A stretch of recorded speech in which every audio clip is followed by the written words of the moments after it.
Okay, तो सबसे पहले हम क्या करेंगे, रिविजन ले लेंगे। ओके, चलो यहाँ से आते हैं वन बाय वन। अपने अपने माइक ऑन ही रखो, ठीक है? अगर आसपास शोर नहीं होगा तो माइक ऑन रखो। फटाफट में जो जो पूछूंगी आंसर देते जाना, ठीक है? चलो, क्या पढ़ रहे थे हम? क्या पढ़ रहे हैं हम? चैप्टर का नाम तो बताओ। Corporate finance. Sources of corporate finance. गजल बेटा इंट्रोडक्शन टू कॉर्पोरेट फाइनेंस। वो हो गया, वो फर्स्ट चैप्टर था। अभी सेकंड पे है ना हम। ओ हाँ सर। ओ हाँ, हो सॉरी सॉरी। ठीक है, तो हमने देखा था कि कुछ सोर्सेस होते हैं, जैसे कि शेयर्स होती है, डिबेंचर्स होते हैं, बॉन्ड्स है, then you have bank loans, retained earnings. मतलब बेसिकली हमने यहाँ पे उसको दो इसमें क्या किया है, क्लासिफाई किया है। एक होता है ओन कैपिटल और दूसरा होता है, बोलो, forward capital. Borrowed capital. Exactly. तो हमने, हाँ देखो, own capital and borrowed capital, उसमें से इंटरनल कौन सा बोलते हैं? Retained capital. Own capital. Owned को। और एक्सटर्नल सोर्स कौन सा होता है? Borrowed. Forward capital. Capital. Exactly. Owned capital में दो ही चीजें आती है, क्या होती है वो? Shares and retained earnings. Shares and retained earnings. और बोरोड कैपिटल में बहुत सारी होती है, जैसे for example bonds, debentures, loans, etcetera. Deposits. हाँ ओके। देखो ये ओन कैपिटल के कुछ एग्जांपल्स है, ये तुमको पता है, चलो इसके पीछे नहीं लगेंगे हम। हाँ, फिर शेयर्स के भी यू हैव टू टाइप्स, कौन कौन से बताओ? Equity and preference. Equity and preference. उसमें से इक्विटी के कितने टाइप्स है? दो। दो। और प्रेफरेंस के? 8। 8। Very good. Features of shares, मतलब हमने शेयर का मतलब देखा था। What do you mean by share? मतलब कौन सा वाला शेयर? वो शेयर कैपिटल वाला शेयर। क्या था फिर उसका मतलब और उसका फीचर बताओ। Smallest unit of a share total share capital is known as share. Share. Okay. और बाकी के बच्चों बोलो। The person holding the possession of share is a shareholder or member of the company. या owner of the company, owner भी होता है वो, ठीक है? ओके। और वालों को शेयर सर्टिफिकेट नहीं मिलता, बाकियों को मिलता। हाँ, वेरी गुड। और उनको जो इनकम मिलती है उसको क्या बोलते हैं? डिविडेंड। Dividend. डिविडेंड। ओके। और उनकी जो ओनर ऑफ, सॉरी, शेयर्स के 3 वैल्यूज रहते हैं, फेस वैल्यू, मार्केट वैल्यू और एक इश्यू प्राइस। Issue price. और इशू प्राइस में भी company can issue a share at 3 prices. कौन कौन सी होती है? First, at par, at discount, at premium. Very good. फिर उसके बाद हमने देखा था that shares are transferable in nature, shares are tangible है या इंटैंजिबल है? इंटेंजिबल। इंटैंजिबल। ओके। और share is a movable property, yes और नो? Yes. यस। इतना देखा था। फिर इक्विटी शेयर्स क्या होते हैं? इधर तो सीधे फीचर्स पे आ गई हूं मैं, चलो इधर जाने दो फिर इसको। ओके, इक्विटी शेयर क्या होता है बताओ अब मुझे। Shares which are not preference shares. हाँ, मतलब equity shares are the share which are not preference share. ऐसा कहाँ दिया है, कौन सा सेक्शन में दिया है, याद है किसी को? हम सेक्शन बताए नहीं। Section 4 of companies act. 4। Definition कब से सेक्शन 4 में आने लगी? हम सेक्शन दिए वाला ही नहीं है। अरे ऐसे कैसे हो सकता है, सेक्शन है ना बेटा। 2 क्लॉज 34। Section 2 clause 84। 84 है कि 34 है? 84 है। किधर गया? अच्छा, वो शेयर की डेफिनेशन थी, ठीक है ठीक है। चलो 2 क्लॉज 84। लेकिन हाँ गजल, सेक्शन 4 में कभी भी डेफिनेशंस नहीं होती बेटा। ओके, चलो। फिर उसके बाद और क्या होता है इक्विटी शेयर में, मतलब हमने जो कल देखा था वो बताओ।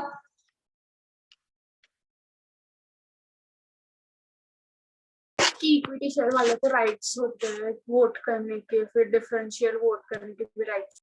और right to attend the general meetings, right to elect the representative, right to vote, right to dividend. फिर उसके बाद उनको क्या बोलते हैं, उनको रेसिडुअल क्लेमेंट्स बोलते हैं, equity share holders are the risk bearers. इतना सारा सब कुछ देखा था हमने, तुम सब भूल जाते। इसीलिए बोलती हूँ मैं कि अपनी नोटबुक कंप्लीट किया करो।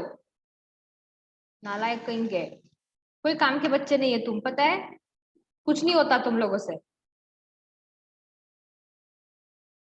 इंस्टाग्राम पे लोगों की हैप्पी बर्थडे की स्टोरी डालने बोल दो सिर्फ, हंस लो बेटा हंस लो। चलो आज क्या देखना है हमको, फीचर्स ऑफ इक्विटी शेयर। चलो एक ऐसे ही मैं तुमको जनरल सेंस में पूछती हूँ, टेल मी कि एक ह्यूमन बीइंग के क्या फीचर्स होते हैं। जो ह्यूमन होगा उसको पता होगा, अब देखो पता चल जाएगा आज कौन है इंसान, बताओ। आंखें, एक मुंह, दो हाथ, दो पैर। और बिहेवियर, बिहेवियर, साउंड माइंड। अच्छा साउंड माइंडेड, वो तो कोई कोई होता है बेटा, दैट इज रेयर। ओके चलो मैं ही बता देती। ह्यूमन बींग्स झूठ बोलते हैं, ह्यूमन बींग्स बहाने बनाते हैं, ह्यूमन बींग्स रोते हैं, हंसते हैं, खाना खाते हैं, ठीक है।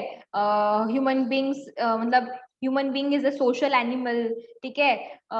They can do so many activities, उनके पास में भगवान ने थिंकिंग पावर दी है जो वो यूज नहीं करते हैं, ठीक है। सो ये सारे फीचर्स ह्यूमन बींग के होते हैं। वैसे ही अगर मैं तुमको बोलूं कि इक्विटी शेयर के क्या फीचर्स होंगे, तो तुम क्या बोलोगे?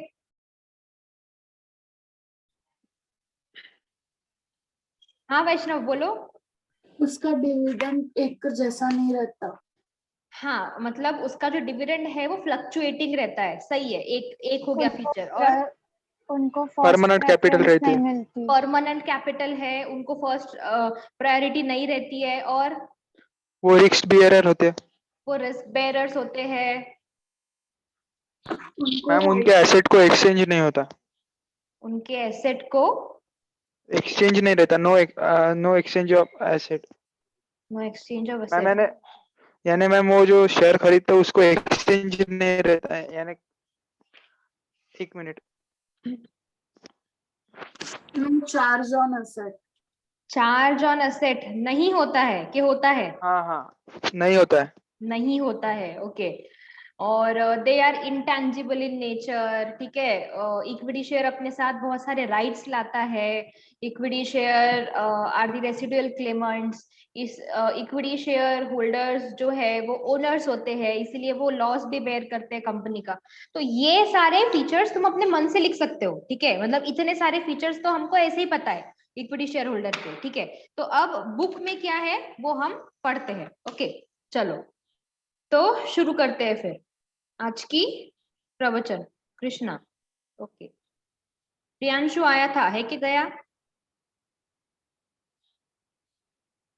गया, बापरे। चैताली, हाय बेटा Chaitali. Hi ma'am, good morning. Good morning बेटा। चलो features of equity shares. First क्या है? Permanent capital. Equity shares are irredeemable shares. The amount received from equity shares is not refundable by the company during its lifetime. Equity shares become refundable only in the event of winding up of a company or company decides to buy back shares. Thus, equity share capital is long-term and permanent capital of the company. ठीक है, कितना easy है और कितना मस्त है। क्या है देखो, सबसे पहले तो they are irredeemable in nature, ठीक है। देखो इक्विटी शेयर को छोड़ के और कोई भी सिक्योरिटी जो है वो इरिडीमेबल नहीं हो सकती है, ठीक है। चाहे वो प्रेफरेंस शेयर हो, चाहे वो डिबेंचर्स हो, चाहे वो बॉन्ड्स हो या डिपॉजिट्स हो, कुछ भी हो, ठीक है। इक्विटी शेयर को छोड़ के और कुछ भी इरिडीमेबल नहीं हो सकता। It is highly prohibited in India, ठीक है। लेकिन इक्विटी शेयर्स आर इरिडीमेबल, मतलब वो कब रिडीम होते हैं कि या तो कंपनी का वाइंडिंग अप हो या फिर कंपनी शेयर्स बायबैक कर रही है, विच एवर इज, बोलो। कुछ नहीं आता तुम लोगों को, विच एवर इज अर्लियर। सिखाई तो थी मैंने तुमको, भूल गए क्या? क्या खुशी, नहीं भूले तो फिर बोले क्यों नहीं? नाक कटाओ मेरी, रहने दो। ठीक है, देखो तो equity shares are irredeemable in nature, और उसके बाद के the amount received from equity share is not refundable. वो उनका जो प्रिंसिपल अमाउंट होता है वो उनको कभी भी रिफंड नहीं होता, या अगर हो भी रहा है तो कब होगा, जब या तो कंपनी का वाइंडिंग अप हो रहा है या कंपनी खुद से अपने शेयर्स बाय बैक कर रही है। बस ये दो ही ऐसे केसेस है जहां पे उनकी जो प्रिंसिपल अमाउंट है वो उनको रिफंड की जाएगी। ठीक है, और इसीलिए इक्विटी शेयर को लॉन्ग टर्म कैपिटल या परमानेंट कैपिटल बोला जाता है। ठीक है, देन फ्लक्चुएटिंग डिविडेंड। यस, कुछ बोलना है तुम्हें वैष्णव?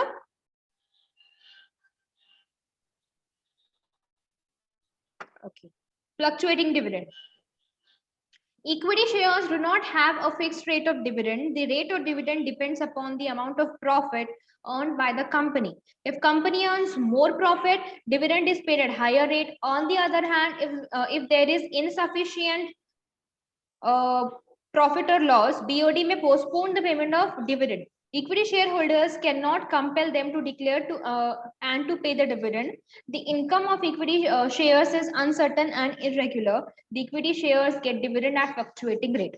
पता है तुमको, ठीक है, कि अगर कंपनी ने इधर गया, हाँ, अगर कंपनी ने ज्यादा प्रॉफिट कमाई तो डिविडेंड उनको हाई रेट पे मिलेगा। अगर इनसफिशिएंट प्रॉफिट है या अगर कंपनी को कभी लॉस हुआ है तो हमारे जो बीओडी है वो पोस्टपोन भी कर सकती है डिविडेंड की पेमेंट। ठीक है, और इक्विटी शेयर होल्डर्स उन्हें जोर जबरदस्ती करके ये नहीं बोल सकते कि अरे नहीं नहीं हमें तो हमारा डिविडेंड चाहिए ही, तुमने 1 साल से नहीं दिया, तुमने 2 साल से नहीं दिया। नहीं, तुमने इक्विटी शेयर्स खरीदे हैं, दैट मीन्स कि तुमने क्या किया है, तुमने रिस्की मतलब तुमने रिस्की इन्वेस्टमेंट की है। कल मैंने तुम्हें तीन चार एग्जांपल्स लेके बताया था, right? FD, then bond, preference share और I guess equity share, something ऐसा, याद है क्या वो? हाँ हाँ, ठीक है, तो उसमें मैंने क्या मतलब कि वो बताने का क्या ये था मेरा रीजन कि अगर तुमने इक्विटी शेयर में पैसा अपना इन्वेस्ट किया है, that means that you are ready to bear the risk. ठीक है, जो उसके साथ में आती है, क्योंकि तुम जितनी ज्यादा रिस्क लोगे तुम्हें उतने ही ज्यादा रिटर्न्स मिलेंगे। ठीक है, तो ऐसा ही होता है वो, दैट्स इट। तो इसीलिए कि उनकी जो इनकम होती है, मतलब उनको जो उनका डिविडेंड मिलता है, it is irregular and uncertain. कभी मिल भी सकती है, कभी नहीं भी मिल सकती है। मिली तो बहुत ज्यादा मिल सकती है या कभी कम भी मिल सकती है। ओके, इसीलिए उन्हें डिविडेंड फ्लक्चुएटिंग रेट पे मिलता है। देन राइट्स, उनके पास कितने राइट्स होते हैं? देखो, बहुत सारे राइट्स होते हैं उनके पास। Equity share holders enjoy certain rights. Right to vote. It is the basic right of equity shareholder through which they elect the directors, alter MOA and AOA. किसका माइक ऑन है? वैष्णव,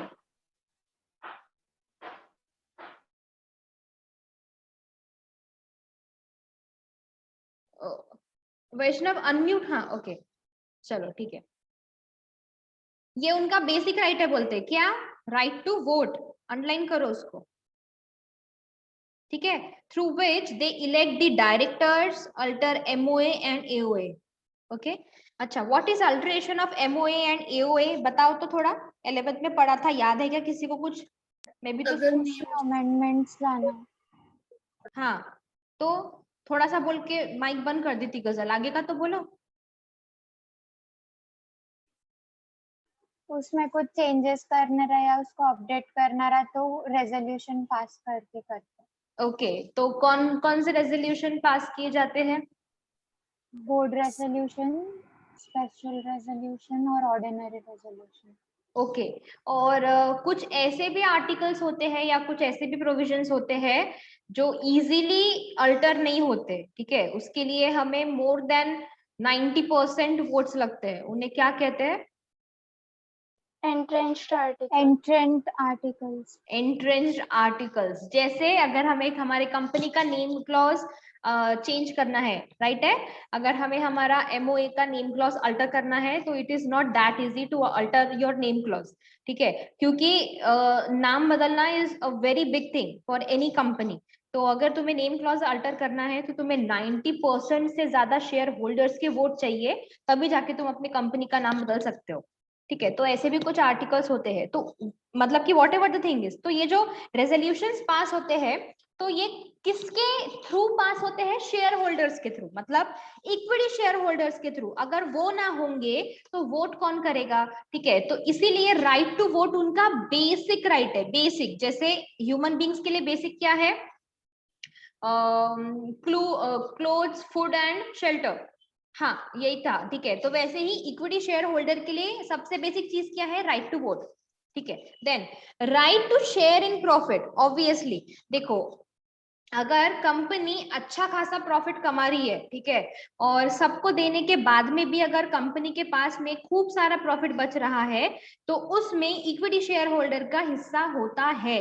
ठीक है, देन देखो, it is an important right of equity shareholder. They have right to share in profit when distributed as dividend. If the company is successful and makes handsome profit, they have advantage of getting large dividend. अगर company अच्छा खासा profit कमाती है तो उनको पूरा पूरा right है कि वो उस प्रॉफिट में से अपना बड़ा सा हिस्सा ले। ठीक है, ये राइट सिर्फ इनको ही होता है बेटा। ठीक है, बाकी देखो, कंपनी अगर कितना ही अच्छा प्रॉफिट कमा ले, कितना ही अच्छा, अगर तुम्हारे डिबेंचर्स 10% डिबेंचर्स है ना, तो तुमको 10% से ही इंटरेस्ट मिलेगा। अगर तुम्हारे प्रेफरेंस शेयर्स 14% प्रेफरेंस शेयर्स है ना, तो तुम्हें 14% से ही प्रेफरेंस डिविडेंड मिलेगा। लेकिन अगर तुम इक्विटी शेयर होल्डर हो और अगर कंपनी के पास बहुत अच्छा प्रॉफिट है तो तुम्हें कितने रेट से कंपनी डिविडेंड देंगी किसी को नहीं पता। मे पॉसिबल कि वो तुमको 30% से भी डिविडेंड दे, मतलब कि दे सके। ओके, तो जो भी कंपनी का जो प्रॉफिट है उसमें तुम्हारा हिस्सा होता है। Okay, right to inspect books, ये हमने कल भी देखा था। Equity share holder have right to inspect the statutory books of the company. Right to transfer share, the equity shareholder enjoy the right to transfer share as per the procedure laid down in the AOA. ठीक है, मतलब मैं मेरा share किसी को भी बेच सकती हूँ। लाइक मैं मेरा शेयर मानसी को बेचूंगी, मानसी वैष्णव, वैष्णव खुशी को, खुशी गजल को, गजल कृष्णा को, एंड सो ऑन। ठीक है, देन नो प्रेफरेंशियल राइट, उन्हें किसी भी चीज में फर्स्ट प्रेफरेंस नहीं दिया जाता। ठीक है, ना ही उनको डिविडेंड में फर्स्ट प्रेफरेंस मिलता है और ना ही उनको कैपिटल की रीपेमेंट में फर्स्ट प्रेफरेंस मिलता है। उनका नंबर हमेशा लास्ट में ही आता है। ठीक है, equity share holder do not enjoy any preferential right in respect of payment of dividend. They are paid dividend only after the dividend on preference shares has been paid.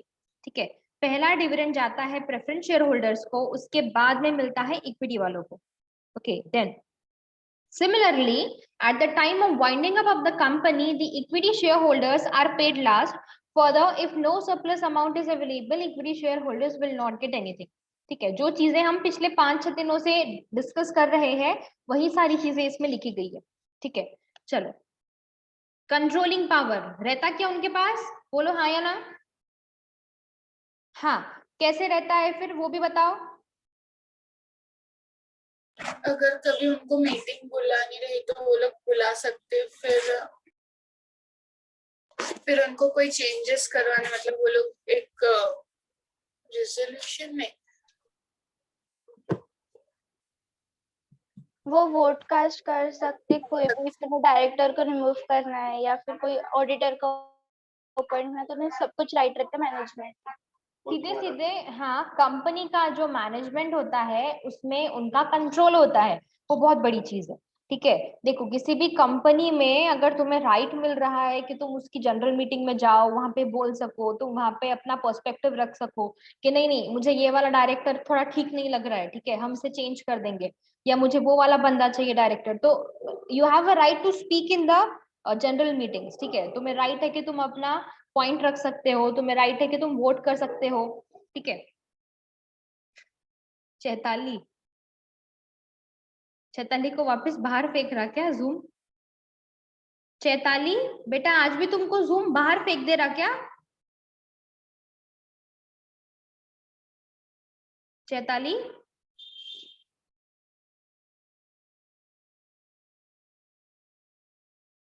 जाने दो, कुछ भूलेगी भी नहीं वो। Okay, controlling power, The control of company is vested with the equity shareholders. They are often described as real masters of the company. उनके कितने सारे नाम हो गए देखो तो, कितने सारे देखो, मतलब उनको क्या क्या बोलते हैं, शुरू से शुरू करते हैं. ओके, उन्हें शेयर होल्डर्स तो बोलते ही है, ठीक है. और बताओ क्या क्या बोलते हैं. मेंबर्स और ओनर्स, और रेसिडुअल क्लेमर, रेसिडुअल क्लेमर्स. अरे वाह, शेयरर, रेसिडुअल क्लेमर्स. और अभी ये नया क्या देखा हमने, real risk bearer, risk bearers. हाँ मैं लिख चुकी. और भी कोई नाम है. Real owner of the company, real owner of the company. हाँ लो भाई, रियल ओनर भी लिख देते. ठीक है, इतने सारे नाम है उनके. ओके चलो. They are often described as real masters of the company. It is because they enjoy exclusive voting rights. The act provides the right to cast vote in proportion to shareholding. They can exercise their voting right by proxies without even attending meeting in person. What do you mean by proxy? अगर आप meeting में नहीं जा पा रहे हो तो आप प्रॉक्सी को भेज सकते हो और सिर्फ उसको वोट करने का राइट रहता, बोलने का राइट नहीं रहता. हाँ, proxy can not speak in the meeting. ठीक है, बस बेचारा पुतला बन के जाता है और जो भी उसे वोट करना है वो जाके वोट कर देता है, बस खाना वाना खा के आता है, दैट्स इट. ठीक है, लेकिन तुम्हारे पास राइट है कि अगर तुम नहीं जा सकते हो तो तुम अपने बिहाफ में किसी को प्रॉक्सी बनाकर भेज सकते हो, मतलब तुम्हारा जो वोट है वो खाली ना जाए. ठीक है, देन अच्छा, ये सारे राइट्स हमको कौन प्रोवाइड करता है बेटा, सीधा एक्ट प्रोवाइड करता है, कंपनीज एक्ट. ठीक है, by exercising voting right they can participate in the management and affairs of the company. They elect their representatives called director for management of the company. They are allowed to vote on all the matters discussed at the general meeting. Thus equity shareholders enjoy control over the company. Okay, क्या है, सीधे सीधे कि उनका company के management और company के affairs में वो पार्टिसिपेट कर सकते हैं. दैट मीन्स कि वो अपना रिप्रेजेंटेटिव इलेक्ट कर सकते हैं. कि मतलब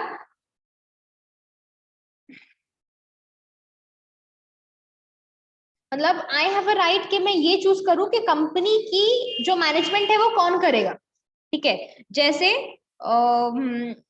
हम लोग वोटिंग करके क्या डिसाइड करते हैं कि कौन सा नेता हमको लूटेगा.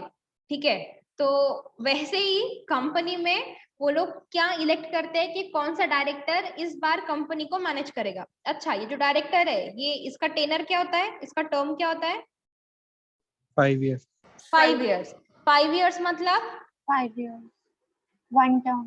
1 term. ठीक है, तो 5 साल की उसकी एक टर्म होती है. मतलब वंस तुमने किसी को अगर डायरेक्टर अपॉइंट किया तो वो एक टर्म के लिए तो डायरेक्टर होता ही है, लेकिन उसके भी बहुत सारे टाइप्स होते हैं. हमको थे ना टाइप्स ऑफ डायरेक्टर. हाँ चलो. हाँ. ओके ओके ओके, रिस्क पे आते हैं. रिस्क रहती क्या उनको, बहुत. They are the risk bearers. Okay, equity shareholders bear maximum risk in the company. They are described as shock absorbers. चलो एक और नाम ऐड कर देते हैं.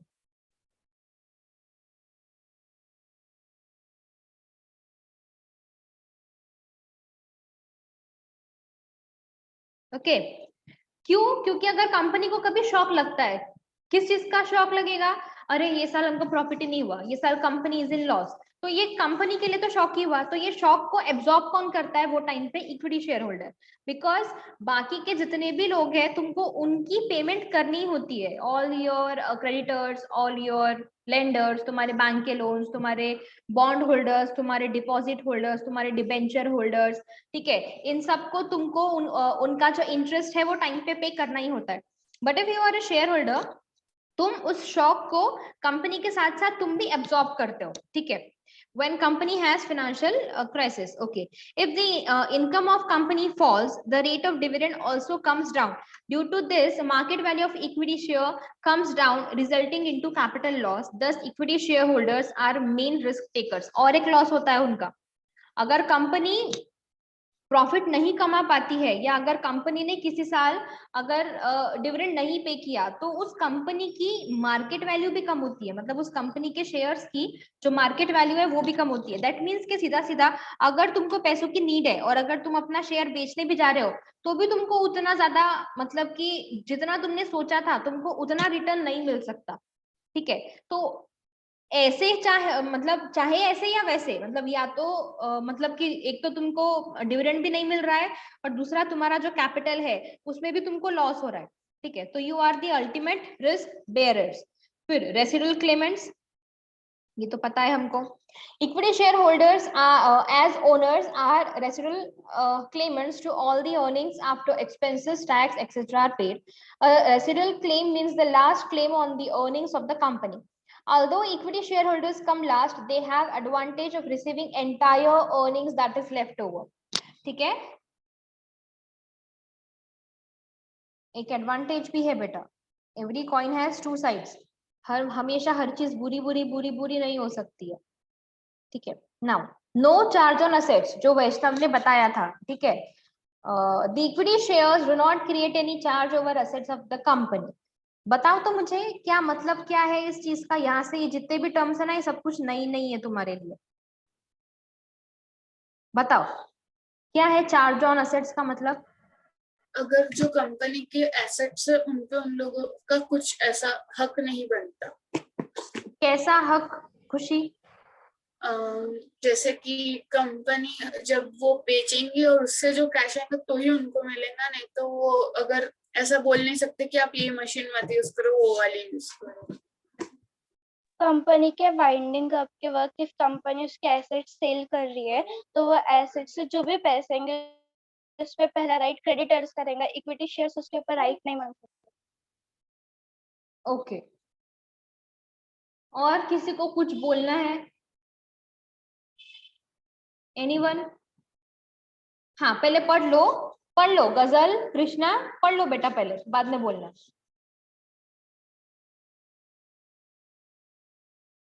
रहने दो, मैं ही बताती। देखो, अगर तुम किसी कंपनी के डिबेंचर होल्डर हो,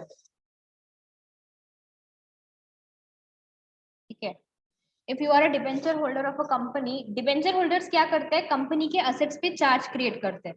ठीक है, मतलब कि directly they create charge on assets of the company, उसको लीन भी बोलते हैं। ठीक है, lean on shares, sorry lean on assets. क्या होता है इसका मतलब, अगर कंपनी कभी ऐसा हुआ कि ये जो डिबेंचर था मेरा, ठीक है, ये जो मेरा डिबेंचर था, इसका जो मैच्योरिटी था वो 15 साल में आने वाला था। ठीक है, अब 15 साल हो गए, मेरा जो डिबेंचर है वो क्या होने वाला है, अब मैच्योर होने वाला है, मतलब मेरी जो प्रिंसिपल अमाउंट थी वो मुझे रिटर्न होने वाली है। ठीक है, तो अगर इस टाइम पे, मतलब 15 साल के बाद अगर कंपनी के पास में उतना पैसा नहीं है कि वो मुझे मेरी जो प्रिंसिपल अमाउंट है वो रीपे कर सके, तो जब मैंने ये शेयर, जब मैंने ये जो डिबेंचर्स है, जब ये मैंने खरीदे थे, उसी वक्त मैंने कुछ असेट्स पे अपना चार्ज क्रिएट कर लिया था। ठीक है, कि अगर कभी ऐसा होता है कि कंपनी के पास पैसे नहीं है मुझे मेरी प्रिंसिपल अमाउंट रीपे करने के लिए, तो ये असेट्स को बेचो और मुझे मेरे पैसे रिटर्न करो। ठीक है, मतलब वो असेट्स अलग होते हैं, मतलब अगर कोई असेट पे डिबेंचर होल्डर का चार्ज है, तो कंपनी वो वाले असेट्स किसी और की पेमेंट करने के लिए यूज नहीं कर सकती। तो ऐसा सब कुछ इक्विटी शेयर होल्डर के पास में नहीं होता है, मतलब इक्विटी शेयर होल्डर ऐसा कोई भी चार्ज क्रिएट नहीं करता। क्यों? क्योंकि तुम, मतलब तुम कंपनी के ओनर हो। अगर, चलो एक बात बताती हूँ मैं, अगर तुम कंपनी के ओनर हो, तुम्हारी अगर खुद की कोई शॉप है और अगर तुम्हारे पास में कोई बहुत सारा फर्नीचर है, ठीक है, तुम्हारा अगर दिवाला निकल गया, तो तुम क्या करोगे, तुम्हारे पास में जो कुछ भी है तुम उसको बेच बूझ के तुम्हारे जो सप्लायर्स है, तुम्हारे जो क्रेडिटर्स है, तुम्हारे जो एम्प्लॉयज है, तुम पहले उनका पैसा पे करोगे, या वो सब कुछ बेच के सारा पैसा खुद रख लोगे? क्या करोगे बताओ?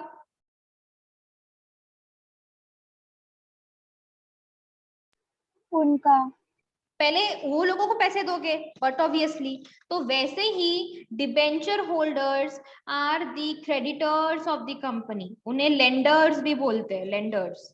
वो हमको पैसा उधारी पे देते हैं, तो हम सबसे पहले अपनी उधारी चुकता करते हैं, ठीक है। इसीलिए वे मतलब ये सब कुछ जो है वो इक्विटी शेयर होल्डर को हक ही नहीं है कि वो किसी असेट पे अपना चार्ज क्रिएट कर सके, ठीक है, ऐसा होता है वो। तो ये होता है चार्ज ऑन असेट का मतलब। ओके देखो ब्लू वाले बॉक्स में क्या लिखा है, charge on asset means an interest or lien created on assets of the company in favor of the creditors in case company fails to pay the debt. The creditors can claim it from the company's assets, ठीक है। तो फिर वो time पे ये जो हमारे company के लेंडर्स होते हैं, फिर वो ये बोलते हैं कि जिस असेट्स पे हमने हमारा चार्ज क्रिएट करे थे, सेल देम ऑफ एंड पे अस आवर डेट्स, ठीक है, हमको हमारी पेमेंट्स दे दो, तो तुम्हारे जो भी है असेट्स वो बेचो और हमको हमारा पैसा दे दो, okay. But equity share do not have charge on assets, ठीक है। Then bonus issue and right issue, ever heard about these concepts?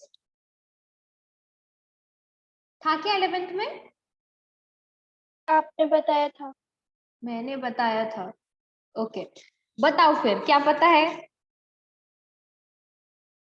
Bonus issue means company उनके शेयर होल्डर्स उनके शेयर के प्रोपोर्शन में फ्री में एज ए गिफ्ट शेयर्स दे देती, वो bonus है। और जो राइट इशू है मींस वो जो शेयर होल्डर्स है उनका पहला प्रेफरेंस देती है, मतलब हम शेयर इशू कर रहे हैं तो आप पहला राइट रहता है वो शेयर्स को खरीदने का, लाइक प्राइवेट प्लेसमेंट टाइप। और मतलब मार्केट वैल्यू पे या उससे कम पे हो, मतलब उन्हें राइट मिलता है? कम पे। कम पे मिलता है, एग्जैक्टली बस वही है, ठीक है। ये राइट सिर्फ और सिर्फ इक्विटी शेयर होल्डर्स को ही मिलता है, प्रेफरेंस शेयर होल्डर्स को भी नहीं मिलता, ठीक है। जितने भी हमारे इन्वेस्टर्स होते हैं उनमें से सिर्फ एक इक्विटी शेयर होल्डर ऐसे हैं जिनको बोनस इशू का राइट और राइट इशू का राइट होता है, ठीक है। तो ये दोनों चीजें सिर्फ और सिर्फ इक्विटी शेयर होल्डर्स के पास ही होती है, ठीक है। Now what is bonus share? Bonus shares are issued as gift to equity share holders. Gift होते हैं वो, मतलब वो फ्री ऑफ कॉस्ट देती है कंपनी उनको, उसके लिए वो कोई पैसा चार्ज नहीं करती, ठीक है। These shares are issued free of cost to existing equity shareholders. Underline कर लो, तुम भूल जाओगे, ठीक है। These are issued out of accumulated profits. Bonus shares are issued in proportion to the shares held. Thus, capital investment of ordinary equity shareholder tend to grow on its own. This benefit is available only to equity shareholders, ठीक है। Okay मतलब क्या होता है कि company के पास में जो अक्यूमुलेटेड प्रॉफिट्स है, मतलब जो कंपनी ने प्रॉफिट्स अपने पास अक्यूमुलेट करके रखा है, उसके पास उसमें से कंपनी बोनस शेयर्स इशू कर सकती है और करती है। तो जब भी बोनस शेयर इशू होते हैं तो वो किस प्रपोर्शन में होते हैं कि अगर किसी शेयर होल्डर के पास में 100 शेयर्स है और अगर मैं बोनस इशू कर रही हूँ 2:1, ठीक है, या फिर 1:2 के नहीं 2:1 इज गुड, ठीक है, मतलब 2 शेयर्स फॉर नहीं 1:2 के 2 share for every 1 share held, या 1:1, मतलब तुमको उतने सारे शेयर्स फ्री ऑफ कॉस्ट मिल रहे हैं, ठीक है। तो कितना अच्छी बात है ये, ओके। देन ओके आगे बढ़ते हैं। राइट इशू के टाइम पे क्या होता है? When a company needs more funds for expansion purpose and raises further capital by issue of share, the existing equity shareholder may be given priority to get newly offered shares. This is called right issue. The shares are offered to equity shareholder first in the proportion of their existing shareholding. ठीक है। Actually तुमको issue of share नाम का इसमें एक है chapter, I guess है ना, 3rd या 4th चैप्टर है शायद, उसमें तुमको पूरा बहुत ज्यादा डिटेल में है, बोनस इशू है, राइट इशू है ना, इशू ऑफ शेयर चैप्टर। हाँ हाँ 3rd, इसके बाद वाला ही चैप्टर है, उसमें बहुत ज्यादा डिटेल में है ये, ठीक है। इसमें बहुत छोटा छोटा दिया है, कहाँ गया वो, तो इसमें जितना दिया है हम उतना ही पढ़ेंगे, आगे पढ़ना ही है हमको, ठीक है। तो अगर कंपनी कभी वापस से शेयर्स इशू कर रही है तो वो अपने एग्जिस्टिंग इक्विटी शेयर होल्डर्स को पूछती है कि तुम्हें शेयर चाहिए क्या, चाहिए तो लो, नहीं चाहिए तो अपना राइट तुम किसी और को भी दे सकते हो, मतलब तुम अपने राइट शेयर्स किसी और को भी बेच सकते हो, ठीक है। जैसे मुझे नहीं चाहिए लेकिन मेरे घर पे मेरी बहन को चाहिए, तो मैं मेरा राइट उसको ट्रांसफर कर सकती हूँ, ठीक है, ऐसा होता है वो। Then face value, face value क्या होती है? कम होती है इक्विटी शेयर होल्डर्स की, ठीक है, मतलब 1 रुपए से लेके 10 रुपए तक इतनी कम फेस वैल्यू हो सकती है।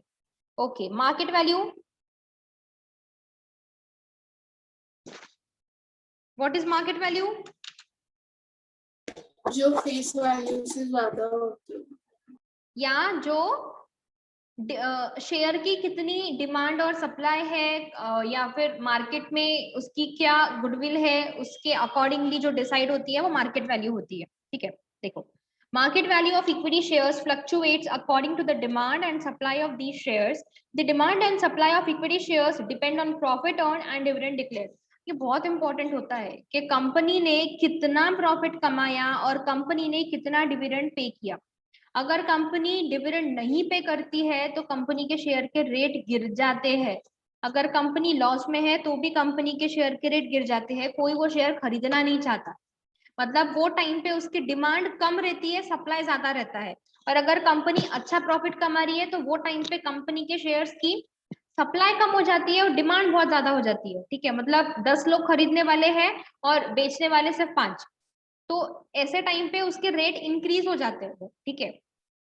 When a company earns huge profit, market value of its shares increases. On the other hand, if when it incurs loss, the market value of its shares decreases. ठीक है, there are frequent fluctuations in the market value of equity shares in comparison to other securities. Therefore, equity shares are more appealing to the speculator. Speculator कौन होता है? क्या बोलते हैं उसको हिंदी में?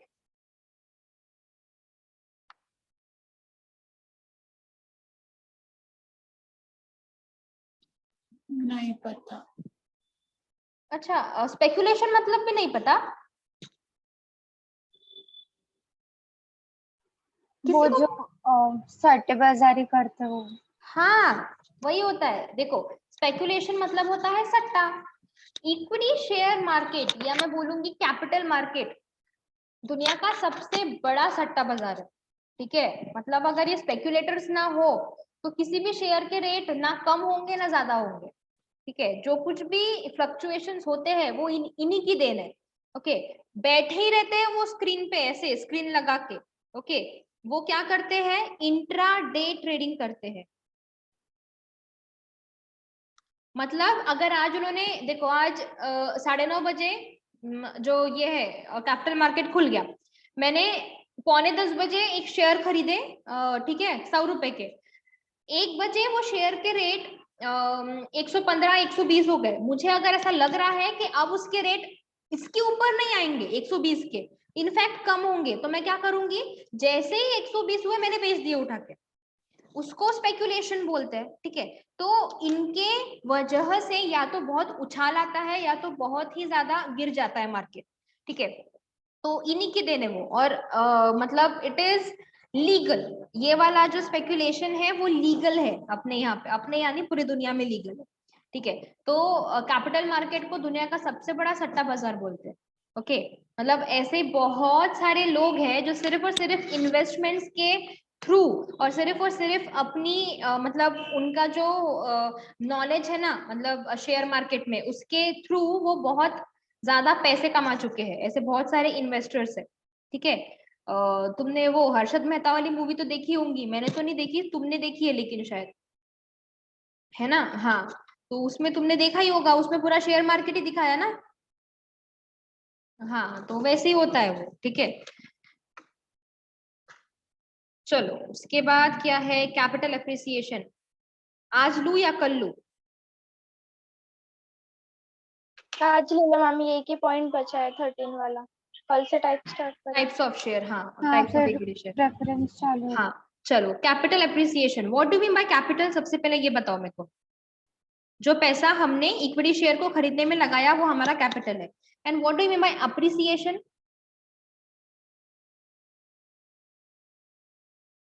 शाबाशी देना, हाँ, शाबाश मेरे कैपिटल। नहीं, अप्रिसिएशन मतलब इंक्रीज, ठीक है। तो share capital appreciation takes place when the market value of share increases in the share market. Profitability and the prosperity of the company enhances reputation of the company in the share market and it facilitates appreciation of market value of equity share. ठीक है, अगर मेरे share की market value increase हो रही है, that means कि अगर मैंने 10 रुपीज के 100 शेयर्स लिए थे, 100 सॉरी, मतलब मैंने मेरा कितना कैपिटल लगाया था, 10 रुपए के 100 शेयर, 1000 रुपए, ठीक है। अगर आज उसी शेयर की जो वैल्यू है वो, अगर उसकी जो मार्केट वैल्यू है अगर वो 25 रुपए है, ठीक है, तो मेरे पास शेयर्स कितने हैं, 100, मतलब मेरे पास पैसे कितने हो गए, अब अगर मैं उसको बेचूं तो मेरे पास पैसे कितने आएंगे, 2500।